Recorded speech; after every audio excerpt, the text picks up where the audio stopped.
ಅಖಾಡ big fight ವಿಶೇಷ ನಾನು ಮತ್ತೆ ಮುಂದುವರಿಸ್ತಾ ಇದ್ದೀನಿ. ಇದೀಗ ನಾನು ಉಮೇಶ್ ಸರ್ ಇದ್ದಾರೆ. ಉಮೇಶ್ ಸರ್, ಇಲ್ಲೇನು ಪಾಯಿಂಟ್ ಬರುತ್ತೆ ಅಂತ ಹೇಳಿದ್ರೆ, ಒಬ್ಬ ಪೊಲೀಸ್ ಅಧಿಕಾರಿ, ಒಬ್ಬ ತನಿಖಾಧಿಕಾರಿ ಅಥವಾ ಇನ್ವೆಸ್ಟಿಗೇಷನ್ ಆಫೀಸರ್ ಏನಾದರೂ ಕರೀರಿ ನೀವು, ಆ ಅಧಿಕಾರಿಗೆ ಈ ಥರ ಒಂದು ಶವ ಹೂತಿದ್ದಾನೆ ಅಂದಾಗ, ಶವ ಹೂತು 1 ವಾರ ಆಗಿದೆ, ಶವ ಹೂತು 1 ತಿಂಗಳಾಗಿದೆ, 6 ತಿಂಗಳಾಗಿದೆ, 10 ವರ್ಷ ಆಗಿದೆ, 15 ವರ್ಷ ಆಗಿದೆ, 30 ವರ್ಷ ಆಗಿದೆ.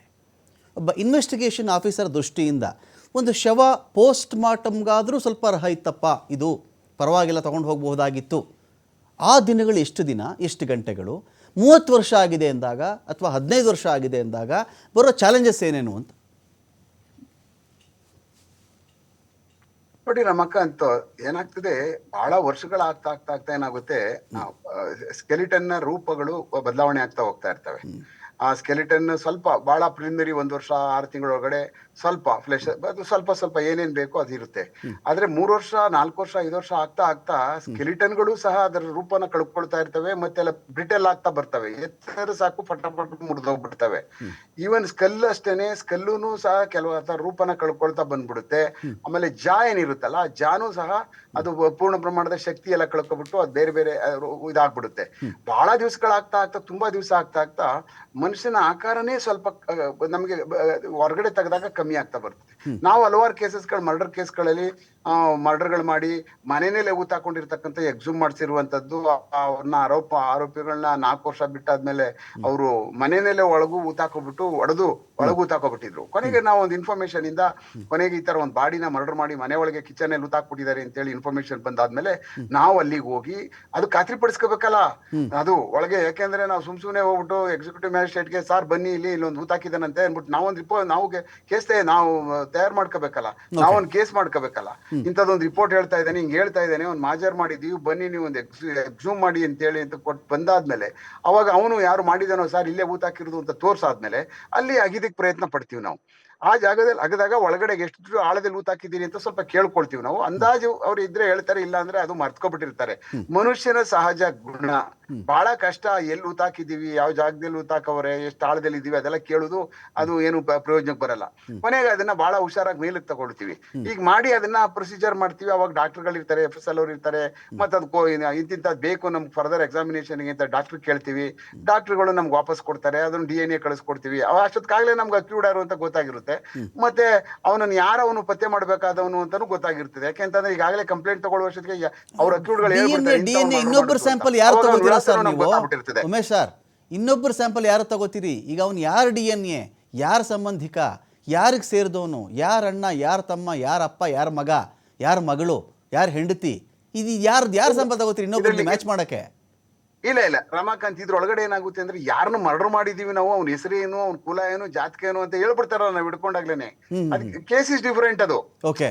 ಯಾವತ್ತೋ 4 ವರ್ಷದೊಳಗಡೆ ಅವನ ಕರ್ಕೊಂಡ್ ಬಂದು ಇಂಥವ್ನ, ಅವನ ಹೆಸರು ಇಲ್ಲಿ ವಾಸ ಮಾಡ್ತಾ ಇದ್ದ ಅವನು, ಇಂಥವ್ನ ನಾವು ಮರ್ಡರ್ ಮಾಡಿದೀವಿ ಅಂತ ಹೇಳಿದಾಗ ನಮ್ಗೆ ಗೊತ್ತಾಗ್ಬಿಡ್ತದೆ ಅವ್ನು ಯಾರು ಅಂದ್ಬಿಟ್ಟು ಅಂತ. ಅವಾಗ ನಾವು ಅದನ್ನೆಲ್ಲ ಸಂಗ್ರಹಣೆಗೆ ತಗೊಳ್ತೀವಿ ನಾವು. ತಗೊಂಡಾದ್ಮೇಲೆ, ಯಾಕೆಂದ್ರೆ ನಾವು ಕ್ವಶನ್ ಕೇಳುವಂತದ್ ಕೇಳ್ಬೇಕಲ್ಲ, ಅವಾಗ ಏನ್ ಮಾಡ್ತೀವಿ, ಅವ್ರ ಮನೆಯವ್ರನ್ನ ಕರ್ಸ್ಕೊಳ್ತೀವಿ ನಾವು. ಅವ್ರನ್ನ ನೋಡಿ, ಹಿಂಗೆ ನಿಮ್ ಹುಡುಗ, ಹೌದು ನಮ್ ಹುಡುಗ ಈ ತರ ಮಿಸ್ಸಿಂಗ್ ಆಗಿ ಹೋಗಿದ್ದ, ಇಂಥ ಪೊಲೀಸ್ ಸ್ಟೇಷನ್ ಕಂಪ್ಲೇಂಟ್ ಕೊಟ್ಟಿದೀವಿ ನಾವು ಅಂತ ಮಿಸ್ಸಿಂಗ್ FIR ತರ್ಸ್ಕೊಳ್ತೀವಿ. ತರ್ಸ್ಕೊಂಡಾದ್ಮೇಲೆ ಅವರೆಲ್ಲ ಕೊಟ್ಟಂತ ಇನ್ಫಾರ್ಮೇಶನ್ ಮೇಲೆ ಆ ಒಳಗಡೆ ಏನಿರ್ತದೋ, ಅವರು ಅಕಸ್ಮಾತ್ ಕೆಲವು ಜನ ಎಲ್ಲ ವಾಚ್ಗಳು ಹಂಗೆ ಇಟ್ಕೊಬಿಟ್ಟಿರ್ತಾರೆ, ಕೈಯಲ್ಲಿ ಹಂಗೆ ಊತಾಕ್ಬಿಟ್ಟಿರ್ತಾರೆ. ಆಮೇಲೆ ಕೆಲವು ಜನ ಸಣ್ಣ ಪುಟ್ಟ ಕಿವಿಗಳ ಇವೆಲ್ಲ ಐಡೆಂಟಿಫೈ ಮಾಡ್ಬಿಡ್ತಾರೆ ಕೆಲವು ಜನ.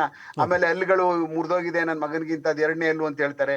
ಇಷ್ಟೆಲ್ಲ ಇದ್ರು ನಾವು ಸೈಂಟಿಫಿಕ್ ಆಗಿ ಏನ್ ಮಾಡ್ಬೇಕು ಅದನ್ನೆಲ್ಲ ಮಾಡಿ ಅದನ್ನ ಪೂರಕವಾಗಿ ಕೇಸ್ ಮಾಡಿ, ಕೊಲೆ ಕೇಸ್ ನಲ್ಲಿ ಅವ್ರ ದಸ್ತಗಿರಿ ಮಾಡ್ತೀವಿ. ಇದು ಹಂಗಲ್ಲ, ಇದು this is a piece and ಬಿಟ್ಟಲ್. ಇದು ಏನೋ ಅವನು ಒಂದು ಇನ್ಫಾರ್ಮೇಶನ್ ಕೊಟ್ಟ, ಅದು ಸರಿನಾ ತಪ್ಪ ಅನ್ನುವಂಥದ್ದನ್ನ ಈ ಪ್ರಶ್ನೆ ಮಾಡೋಕೆ ನಾವು ಪತ್ತೆ ಮಾಡೋಕೆ ಹೋಗ್ತಾ ಇರ್ತಕ್ಕಂಥದ್ದು, ಇವ್ನು ಹೇಳ್ತಾ ಇರುವಂತದ್ದು. ಇದು ಸಾರ್ವಜನಿಕವಾಗಿ ಇದು ಬಹಳ ಜಾಸ್ತಿ ಆಗ್ತಾ ಇದೆ. ಇದಕ್ಕೇನಾದ್ರೂ ಒಂದು ಲಾಜಿಕಲ್ ಎಂಡ್ ನಾವು ತಗೊಂಡೋಗ್ಬೇಕು ಇದನ್ನ ಅಂತ ಅಂದಾಗ ಬಿಟ್ಬಿಟ್ರೆ ಪೊಲೀಸರುಗಳು ಏನು ಮಾಡ್ತಾ ಇಲ್ಲ. ಅವರೆಲ್ಲ ಶಾಮೀಲಾಗ್ಬಿಟ್ಟವ್ರೆ ಪೊಲೀಸರು. ಅವ್ರ ಜೀವನವೇ ಬರೀ ಶಾಮೀಲಾಗುದು ಅನ್ನುವಂತ ಸೊಸೈಟಿ ತಿಳ್ಕೊಳ್ಳುವಂತದ್ದು ಬೇಡ. ಯಾಕೆಂದ್ರೆ ಪೊಲೀಸರುಗಳನ್ನ ಆ ಮಟ್ಟಕ್ಕೆ ತಿಳ್ಕೊಬಿಟ್ಟಾಗ ಬಹಳ ಕಷ್ಟ. ಯಾಕೆಂದ್ರೆ ಪೊಲೀಸ್ ವ್ಯವಸ್ಥೆ ಬಹಳ ಗಟ್ಟಿಯಾದಂತ ವ್ಯವಸ್ಥೆ. ಬಹಳ ಕಾನೂನುಬದ್ಧವಾಗಿ ನಡೆಯುವಂತದ್ದು ನಡೀತದೆ. ಅಲ್ಲಿ ಬೇರೆ ಇಲಾಖೆಗಳ ತರ ಎಲ್ಲ ಇಲ್ಲಿ ನಡೆಯಲ್ಲ. ಇಲ್ಲಿ ಚಾಪ್ ಮಾಡಿ ಕಳಿಸ್ಬಿಡ್ತಾರೆ. ಬೇರೆ ಇಲಾಖೆಯಲ್ಲಿ ಏನೆಲ್ಲ ನಡೆದೋಗ್ಬಿಡ್ತದೆ. Fine. ನಮ್ಮಲ್ಲಿ ಅದೆಲ್ಲ ಖಂಡಿತವಾಗ್ಲೂ ನಡೆದಿಲ್ಲ. Fine, sir, fine. ಏನು ಇನ್ಫಾರ್ಮೇಶನ್ ಗಳು ಬಂತು, ಅಕಸ್ಮಾತ್ ಏನಾದ್ರು ಹೆಚ್ಚು ಕಡಿಮೆ ಮಾಡ್ತು ಅಂತ ಅಂದ್ರೆ ಆ ಮನುಷ್ಯನಿಗೆ ಆ ಮನುಷ್ಯ ಯಾಕೆ ನೀನ್ ಮಾಡ್ಲಿಲ್ಲ, ಯಾಕೆ ಇದು ಇನ್ಫಾರ್ಮೇಶನ್ ಗೊತ್ತಿದ್ರು ಸಹ ಇಷ್ಟೆಲ್ಲ ಆಗ್ತಾ ಇದೆ ಅಂತ ಗೊತ್ತಿದ್ರು ಅವ್ರ ಮೇಲೆ ಕ್ರಮ ಆಗುವಂತದ್ದು ಇರ್ತದೆ. Okay. ಆ ಕಾರಣಕ್ಕೋಸ್ಕರ ಈಗ ಬಂದಿರ್ತಕ್ಕಂಥ ವಿಚಾರದಲ್ಲಿ ಯಾರ ಮೇಲೂ ಸದ್ಯಕ್ಕೆ ಸಡನ್ ಆಗಿ ನೀವು ಕ್ರಮಗಳನ್ನ ಹೆಂಗ್ ಜರುಗಿಸೋಕ್ ಸಾಧ್ಯನೇ ಆಗುದಿಲ್ಲ. Correct sir, correct correct. First ಬಾಡಿಯಲ್ಲಿದೆ ಯಾವ್ದಕ್ಕೂ ಹೆಂಗ್ಸ ಗಂಡ್ಸ ಅದಾದ್ಮೇಲೆ ಈ ಕಾರಣಕ್ಕೆ ಸತ್ತಿದ್ದೇನೆ ಅಂತ ಅನ್ನುವಂಥದ್ದು ಕಾರಣನೇ ನಿಮಗೆ ಗೊತ್ತಾಗ್ಲಿಲ್ಲ ಅಂತ ಅಂದ್ಮೇಲೆ ಮುಂದಕ್ಕೆ ಹೆಂಗ್ ಹೋಗ್ತೀರಿ ನೀವು?